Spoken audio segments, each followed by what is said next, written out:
ಮಕ್ಕಳು ಲಂಚ್ ಬಾಕ್ಸ್ಗೆ ಏನಾದರೂ ಡಿಫ್ರೆಂಟಾಗಿ ಮಾಡಬೇಕು ಅಂತ ಇದ್ದರೆ ಈ ರೆಸಿಪಿನ ಟ್ರೈ ಮಾಡಿ. ಮಕ್ಕಳು ಲಂಚ್ ಬಾಕ್ಸ್ ಖಾಲಿ ಮಾಡ್ಕೊಂಡು ಬರ್ತಾರೆ. ಇದು ನೋಡೋಕ್ಕಷ್ಟೇ ಅಲ್ಲ, ಟೇಸ್ಟು ಕೂಡ ತುಂಬಾ ಚೆನ್ನಾಗಿರುತ್ತೆ. Hi friends, welcome to my channel. ನಾನು ಶ್ರುತಿ. ಇವತ್ತಿನ ವಿಡಿಯೋದಲ್ಲಿ ನಾನು ಈಸಿಯಾಗಿರೋ ಮತ್ತು ಟೇಸ್ಟಿಯಾಗಿರೋ ಒಂದು ಲಂಚ್ ಬಾಕ್ಸ್ ರೆಸಿಪಿನ ತೋರಿಸ್ತಾ ಇದ್ದೀನಿ. ಇದನ್ನು ಮಾಡ್ಕೊಳ್ಳೋದಕ್ಕೆ 1 ಕಪ್ಪಲ್ಲಿ ನಾನು ಮೀಡಿಯಮ್ ರವೆನ ತೊಗೊಂಡಿದ್ದೀನಿ ಮತ್ತು ಅದೇ ಕಪ್ಪಲ್ಲೇ 1 ಕಪ್ಪಷ್ಟು ಮೊಸರನ್ನ ತೊಗೊಂಡಿದ್ದೀನಿ. ಮೊಸರು ಮತ್ತು ರವೆನ ನೀಟಾಗಿ ಮಿಕ್ಸ್ ಮಾಡಬೇಕು. ಮೊದಲೇ ನೀರು ಹಾಕಬೇಡಿ, ನೀರು ಹಾಕ್ತೇನೆ ಎರಡನ್ನೂ ಕೂಡ ಮಿಕ್ಸ್ ಮಾಡಿ.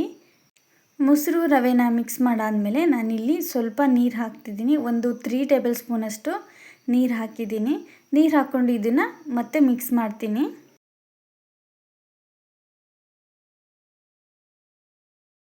ನೀಟಾಗಿ ಮಿಕ್ಸ್ ಆಗಿದೆ. ಈಗ ನಾನು ಇದಕ್ಕೆ ಒಂದು ಪ್ಲೇಟ್ನ ಮುಚ್ಚಿಟ್ಟು ಒಂದು 20 ಮಿನಿಟ್ಸು ಹಾಗೆ ಬಿಡ್ತೀನಿ. ರವೆ ಎಲ್ಲ ನೀಟಾಗಿ ಇದು ಅರಳಬೇಕು, ಅದಕ್ಕೋಸ್ಕರ 20 ಮಿನಿಟ್ಸ್ ಆಗಿದೆ. ರವೆನೂ ಕೂಡ ನೀಟಾಗಿ ಎಲ್ಲ ಅರಳಿರುತ್ತೆ. ಈಗ ನಾನು ಇದನ್ನು ಒಂದು ಮಿಕ್ಸಿ ಜಾರ್ಗೆ ಹಾಕ್ಕೊತೀನಿ. ನೆಕ್ಸ್ಟು ನಾನು ಇದಕ್ಕೆ ಟೇಸ್ಟಿಗೆ ತಕ್ಕ ಹಾಗೆ ಉಪ್ಪು ಹಾಕಿ ಸ್ವಲ್ಪ ನೀರು ಹಾಕ್ಕೊಂಡು ಇದನ್ನು ರುಬ್ಕೊತೀನಿ. ದೋಸೆಗೆ ರುಬ್ಕೊತೀವಲ್ಲ ಆ ರೀತಿ ಇದ್ದರೆ ಸಾಕು.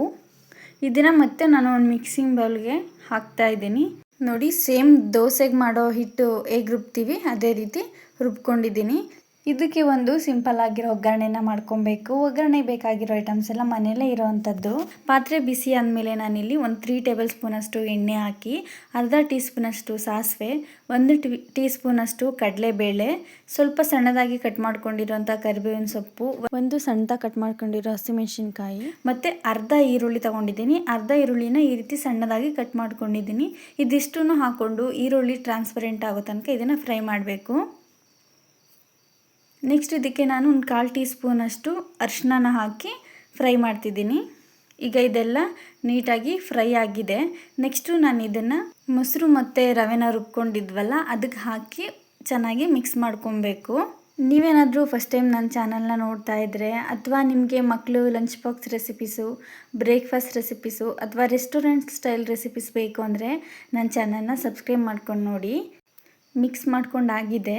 ಈಗ ನೆಕ್ಸ್ಟ್ ನಾನು ಒಗ್ಗರಣೆ ಮಾಡಿದ್ನಲ್ಲ ಅದೇ ಪಾತ್ರೆನ ಇಟ್ಕೊಂಡಿದ್ದೀನಿ ಮತ್ತು ಇದಕ್ಕೆ ಒಂದು 2 ಟೇಬಲ್ ಸ್ಪೂನಷ್ಟು ಎಣ್ಣೆ ಹಾಕಿ, ಎಣ್ಣೆ ಬಿಸಿ ಆದಮೇಲೆ ಎಣ್ಣೆನ ಈ ರೀತಿ ಆ ಪಾತ್ರೆ ಫುಲ್ ಆಗೋ ರೀತಿ ಹರಡ್ತಾ ಇದ್ದೀನಿ. ನೆಕ್ಸ್ಟು ಇದಕ್ಕೆ ನಾನು ಮಿಕ್ಸ್ ಮಾಡ್ಕೊಂಡಿರೋ ಅಂಥ ಹಿಟ್ಟನ್ನು 1.5 ಸೌಟ್ನಷ್ಟು ಹಾಕ್ತಾಯಿದ್ದೀನಿ. ಈಗ ಇದಕ್ಕೆ ನಾನು ಒಂದು ಪ್ಲೇಟ್ನ ಮುಚ್ತಾ ಇದ್ದೀನಿ. ಸಿಮ್ಮಲ್ಲೇ ಇಟ್ಕೊಂಡು ಇದನ್ನು ಮಾಡಬೇಕು. 1 ನಿಮಿಷ ಅಷ್ಟು ಇದನ್ನು ಬೇಯಿಸ್ಕೊಂಡಾದಮೇಲೆ ನಾನು ಪ್ಲೇಟ್ನ ತೆಗಿತಾ ಇದ್ದೀನಿ. ಈಗ ನಾನು ತೊಗೊಂಡಿರೋಂಥ ಸ್ಪೂನ್ಗೂ ನಾನು ಎಣ್ಣೆನ ಹಚ್ಕೊಂಡಿದ್ದೀನಿ. ಈಗ ಇದನ್ನು ತೆಗೆದು ನಾವು ದೋಸೆನ ಹೇಗೆ ಉಲ್ಟಾ ಮಾಡ್ಕೊಂಡು ಬೇಯಿಸ್ತೀವಿ ಇದನ್ನು ಕೂಡ ಹಾಗೇ ಮಗ್ಚಿ ಬೇಯಿಸಬೇಕು. ನೀವು ನೋಡ್ತಾ ಇರ್ಬೋದು, ತಿರುಗಿಸಿದ್ರೆ ಎಷ್ಟು ನೀಟಾಗಿ ತಿರುಗ್ತಾ ಇದೆ ಅಂತ. ಸ್ವಲ್ಪನೂ ಕೂಡ ಪಾತ್ರೆಗೆ ಅಂಟ್ಕೊಂಡಿಲ್ಲ. ನೋಡಿ, ದೋಸೆ ರೀತಿ ಈಸಿಯಾಗಿ ಹಾಕೋದಷ್ಟೇ. ಎಷ್ಟು ಚೆನ್ನಾಗಿ ಎಷ್ಟು ಕಲರ್ಫುಲ್ಲಾಗಿ ಕಾಣ್ತಾ ಇದೆ ಅಂತ. ಇದು ನೋಡೋಕ್ಕಷ್ಟೇ ಅಲ್ಲ, ಇದು ತಿನ್ನೋಕ್ಕೂ ಕೂಡ ಟೇಸ್ಟು ತುಂಬಾ ಚೆನ್ನಾಗಿರುತ್ತೆ. ಈ ರೀತಿ ಏನಾದರೂ ಡಿಫ್ರೆಂಟಾಗಿ ಟ್ರೈ ಮಾಡಿಕೊಟ್ರೆ ಮಕ್ಕಳು ಖಂಡಿತವಾಗ್ಲೂ ಇಷ್ಟಪಟ್ಟು ತಿಂತಾರೆ. ನೋಡಿ, ಈ ರೀತಿ ನೀಟಾಗಿ ಬೇಯಿಸ್ಕೊಂಡಿದ್ದೀನಿ. ಬನ್ ರೀತಿಯೇ ಇದು ಉಬ್ಕೊಂಡಿದೆ ಕೂಡ. ನಾನಿಲ್ಲಿ ಯಾವುದೇ ರೀತಿ ಸೋಡಾ ಹಾಕಿಲ್ಲ, ಆದ್ರೂ ಕೂಡ ಬನ್ ರೀತಿ ಉಬ್ಕೊಂಡು ಬಂದಿದೆ. ಅದರಿಂದ ಇದನ್ನು ಬನ್ ದೋಸೆ ಅಂತ ಕರಿಬೋದು. ಉಳಿದಿರೋ ಹಿಟ್ಟಿಂದನೂ ಕೂಡ ಸೇಮ್ ಇದೇ ರೀತಿಯೇ ನಾನು ಈ ಬನ್ ದೋಸೆನ ಮಾಡ್ಕೊತೀನಿ. ಮಾಡ್ಕೊಂಡಿರೋವಂಥ ಬನ್ ದೋಸೆಗಳನ್ನ ಸರ್ವಿಂಗ್ ಪ್ಲೇಟಿಗೆ ಹಾಕ್ತಾಯಿದ್ದೀನಿ. ನೋಡಿ ಎಷ್ಟು ಚೆನ್ನಾಗಿ ಬಂದಿದೆ ಅಂತ. ಸ್ಕೂಲ್ಗೆ ಹೋಗೋವಂಥ ಮಕ್ಕಳಿದ್ರೆ ಖಂಡಿತವಾಗ್ಲೂ ಈ ರೆಸಿಪಿನ ನೀವು ಟ್ರೈ ಮಾಡಲೇಬೇಕು. ನೀವು ಟ್ರೈ ಮಾಡಿದ್ರೆ ಹೇಗೆ ಬಂತು ಅಂತ ಕಮೆಂಟ್ ಮಾಡಿ ತಿಳಿಸಿ. ನಿಮಗೆ ಈ ರೆಸಿಪಿ ಇಷ್ಟ ಆಗಿದರೆ ನನ್ನ ಚಾನಲ್ನ ಸಬ್ಸ್ಕ್ರೈಬ್ ಮಾಡ್ಕೊಳ್ಳಿ ಮತ್ತು ಲೈಕ್ ಮಾಡಿ. ನೀವು ಲೈಕ್ ಮಾಡೋದು ಅಥವಾ ಸಬ್ಸ್ಕ್ರೈಬ್ ಮಾಡೋದು ತುಂಬಾ ಮುಖ್ಯ ಆಗುತ್ತೆ.